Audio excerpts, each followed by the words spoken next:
आज कुरुक्षेत्र तथा आसपास के क्षेत्रों में हुई बरसात को किसानों ने बेमौसमी बरसात बताया है। आज हुई बरसात व मौसम में आए बदलाव का प्रतिकूल प्रभाव सीधा पके हुई धान की फसल पर पड़ा है। खेतों में पककर तैयार धान तेज हवा के साथ हुई बरसात के कारण पूरी तरह से बिछ चुकी है, जिस कारण किसानों की मेहनत पर पानी फिरता हुआ नजर आ रहा है। बरसात और तेज हवा के कारण खेतों में दूर दूर तक जहां भी नजर जाती है वहां पर बिछी हुई धान की फसल ही दिखाई देती है। इतना ही नहीं, मंडी में काफी धान खुले में ही पड़ा है जो पूरी तरह से भीग चुका है, जिससे किसानों को काफी नुकसान हुआ है। किसानों की माने तो धान की फसल को भारी नुकसान हो रहा है।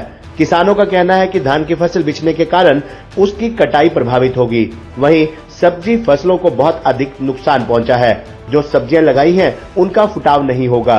जो फसलें पकी खड़ी हैं उन्हें भी नुकसान पहुंचा है। ऐसे में बाजार में सब्जियां महंगी होंगी। किसानों को दोहरी माल झेलनी पड़ सकती है। एक तरफ तो उनकी कई एकड़ में खड़ी फसल बिछ गई है और दूसरी तरफ मंडियों में पड़ा धान प्रशासन की ओर से पुख्ता इंतजाम न होने के कारण गीला हो गया है, जिसे सुखाने में कई दिन लगेंगे। किसानों का भी मानना है कि इस समय बरसात की कोई जरूरत नहीं थी। जो हो रही है बरसात के कारण धान की फसल पर काफी प्रतिकूल प्रभाव पड़ेगा। जी सर, क्या कहना चाहेंगे सर? बेमौसमी बारिश आने से फसलों को नुकसान हुआ है, इसके बारे में क्या कहेंगे? भाई साहब, बेमौसमी बारिश हुई है जो पहला तो हम सरकार ना मार दी, दूसरे से भगवान ना मार दिए। पहला तो बारिश नहीं हुई। जब मौसम था लगाने का, सरकार ने 15 तारीख की कही थी, उस टाइम उस दौरान बारिश नहीं हुई, सूखा पड़ा बिल्कुल। ठीक है, अब ये बेमौसमी बारिश है। वैसे तो होती है हर साल, लेकिन अब क्या है, 15 तारीख को लगाई थी जो जीरी, उसमें बूर आने लग रहा। अब गाबे मैरी कुछ पका हुआ और ये कुछ निसरण लग रही, तो इसमें नुकसान है हमारा। जड़न लग रहा, बूर जड़ रहा। और जिन लोगों की 1500 कटाने की थी उनकी कटाई भी नहीं हो रही आज तक, क्योंकि नीचे पानी हो गया। या तो चैन वाली मशीन चल सका, वो अभी यहाँ मतलब है नहीं, तो इससे नुकसान है किसान को। आगे फसल बोएंगे उसमें भी नुकसान है हमारा, और इसी कारण सब्जी को भी नुकसान है। बिल्कुल, सब्जियां भाई सब खराब हो जाएंगी सारी। जो भी सब्जी है, जैसे घिया है, तोरी है, बेलना सारी नीचे ही होती है, वो सारी खराब हो जाएंगी। तो इसे जैसे आम जैसे गृहिणी है उसकी रसोई पे ये फर्क बिल्कुल भाई साहब, मैं ये कहने लगा था आपको कि मतलब रसोई पर फ़र्क पड़ेगा। अब एक मतलब अगर टमाटर 30 रुपये किलो है तो वो 50 रुपये किलो हो जाएगा। घिया 20 रुपये किलो, 40 रुपये किलो हो जाएगी, क्योंकि इकोनॉमिक ही है ये तो, कि जिस चीज़ की पैदावार कम होगी उसका रेट ज़्यादा हो जाएगा। तो जिस तरह से ये बेमौसमी बारिश हो रही है, आपकी फसलें खराब हो रही हैं, सरकार से कुछ मुआवजे की उम्मीद करेंगे? देखो, सरकार तो रह ही नहीं रही उस हमारी। बाकी फिर भी बीजेपी सरकार से हमारी मांग है पुरजोर के, जिस भी किसान भाई का नुकसान हो रहा उसको मुआवजा दे। और एक जो सैनी साहब ने कहा था कि 2-2 हज़ार रुपये डालेंगे, वो 2-2 हज़ार रुपये ज़रूर डाल दें। किले के लिए कहा था ना भाई, पंजीकरण कराएंगे 2-2 हज़ार रुपये डालेंगे, वो 2-2 हज़ार रुपये और डाल दें। हम बाट देख रहे कदी की भाई, स्प्रे कराऊंगे नहीं पी सकते हो जाकर। आपका शुभ नाम? संजू नंबरदार, जिला अध्यक्ष BKU शहीद भगत सिंह। हाँ जी सर, जी सर, क्या कहना चाहेंगे? देखिए, किसान बड़ी मेहनत से, बड़े अरमानों के साथ फसल को जैसे अपने बच्चों को पालता है उस तरह से अपनी फसल को तैयार करता है, दिन रात मेहनत करके। और जब फसल तैयार हो जाती है उसके बाद बेमौसमी बरसात होती है। जब हमें बरसात की ज़रूरत होती है बरसात नहीं होती, और अब बरसात की ज़रूरत नहीं थी, बेमौसमी बरसात हुई है, उससे हमारी पकी पकाई फसल गिर चुकी है। और उसमें अब उसकी जो क्वालिटी थी वो भी ख़राब हो सकती है, उसमें गुंडे फूट सकते हैं। और इसी तरह से जो हमारी सब्जियां थी, वो जिन सब्जियों को तैयार करने के लिए प्रति एकड़ मजदूरी, बीज 1-1 लाख रुपए खर्च आता है, तो वो भी हमारी सब्जियां बेमौसमी बरसात से बर्बाद हो चुकी हैं। तो सरकार के द्वारा वो बीमे की बात करती है, बीमे भी हो जाते हैं बैंकों में, वहीं खातों से पैसे कट जाते हैं। पर जब किसान बीमे के लिए जाता है तो वहाँ पर कोई अधिकारी नहीं मिलते। सरकार केवल झूठे वादे करती है, झूठ की राजनीति करती है। और ये किसान दिन रात अपने बच्चों के साथ, परिवार के साथ इन फसलों को तैयार करता है।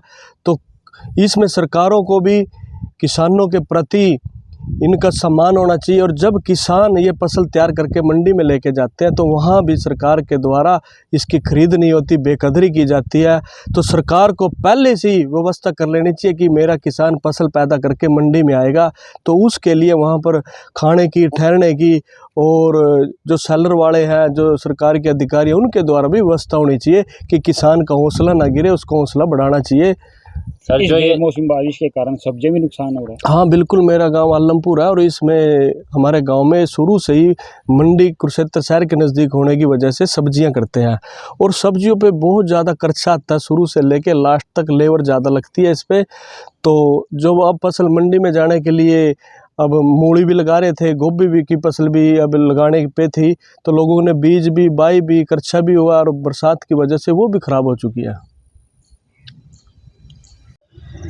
जी दिलबाग जी, क्या कहना चाहेंगे? ये बेमौसमी जो सी बारिश हो रही है, इस बारिश के कारण जो सी पकी हुई किसानों की मेहनत की फसल है वो ख़राब हो रही है, लिट चुकी है जो सी जीरी, इसके बारे में क्या कहना चाहेंगे? बिल्कुल, जो ये बेमौसमी बरसात हो रही है, आप देख सकते हैं फसल बिल्कुल पक के तैयार है।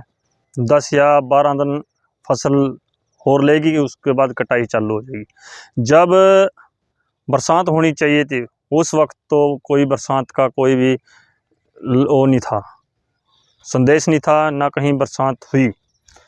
हरियाणा की बात करते हैं, हरियाणा के अंदर कुरुक्षेत्र, अम्बाड़ा, ये कैथल, ये सारी बेल्ट ऐसी कैसी बिना बरसात के रह गई है और काफ़ी जगह पे धान की फसल नहीं लग पाई।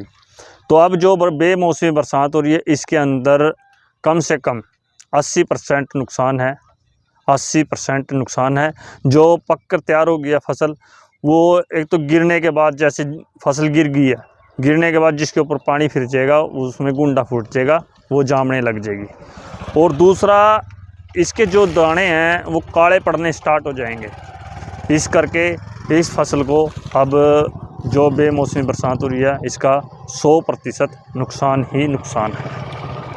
जैसे अब कौन सी जीरी तैयार हो चुकी थी जो मार्केट में आप ले जाने मंडी में? अब जैसे मंडी में सबसे पहले तो आ रही है 1509, ये बिल्कुल पक के तैयार हो चुकी है, जो कि 8 या 10 तारीख के आसपास इसकी कटाई चालू हो जाएगी। और तकरीबन लोग अभी कटाई करा भी रहे हैं, कई जगह पर कटाई चल भी रही है। और उसके बाद जैसे प्यार में आ गई हमारी 90 दिन की वैरायटी है। अगर फसलों की बात करें और ये साथ सब्जियों की बात करें, सब्जियों में भी फिर इसका कोई नुकसान होगा? बिल्कुल बिल्कुल, सब्जियों में नुकसान है। जो अब फसल लगाई जा रही है, कोई भी लगाई जा रही है, गोभी की फसल लगा रहे हैं या धनिया लगा रहे हैं या कोई और फसल लगा रहे हैं सब्जी के अंदर, उसके ऊपर जो पानी बरसात आजकल में लगाई गई है वो ख़राब हो जाएगी, वो उसका जनरेशन नहीं होगा। और जो फसल पहले तैयार है उसको भी नुकसान है, क्योंकि ज़्यादा पानी लगने से काफ़ी फसल ऐसी होती है जो ख़राब हो जाती है। और अब अरबी की पटाई चल रही है, अरबी की पटाई चल रही है। अरबी की जो पटाई चली हुई है, उसमें जो चोरों में पानी खड़ जाएगा वो फसल ख़राब हो जाएगी। और अगर आलू की बात करें, प्याज की बात करेंगे, फिर आलू तो ऐसा है, धान कटने के बाद आलू लगेगा और ये नहीं कह सकते हम भी वो आलू लग पाएगा। जिस प्रकार से अब बरसात चल रही है उस प्रकार से हम नहीं कह सकते कि आलू लग पाएगा। जिस प्रकार से आज मौसम का रुख रहा है, रुख इस प्रकार था, आज बरसात की ये उम्मीद नहीं थी कि इतनी देर तक 2 घंटे कम से कम बरसात टिकमी चली है, ये नुकसानदायक है। इस बेमौसमी बारिश के कारण किसी और फसलों पर भी नुकसान पहुँचेगा? बिल्कुल। कौन कौन सी फसल? बिल्कुल, मेन तो धान की है, सब्जी है, अभी तो यही फसलें हैं। बाकी चारा है, डंगरों का चारा ख़राब होने जा रहा है, जो फसल चारे की है वो भी ख़राब होती है। इससे दुधारू पशुओं में फिर असर पड़ेगा दूध के लिए? बिल्कुल पड़ेगा जी, क्योंकि जो पशु अंदर से बाहर बांधते हैं या पक्के से कच्चे पे बांधते हैं, जैसे गायें होगी, गायें कच्चे पे ज़्यादा खुश होती है बैठ कर, क्यों रात का जो वेला होता है उस टाइम तो पक्के पे बांध लेते हैं, कोई ऐसी कीड़ा कंडा ना आए कोई, या कोई किसी तरह का नुकसान ना हो, उस पशु को अंदर बांध लेते हैं। तो जब दिन होता है, दिन में उस पशुओं को पानी पिला करके, नड़ा दड़ा करके बाहर निकालते हैं ना कच्चे पे बांधने के लिए, उनके लिए भी दिक्कत है, उससे दूध पर फर्क पड़ता है।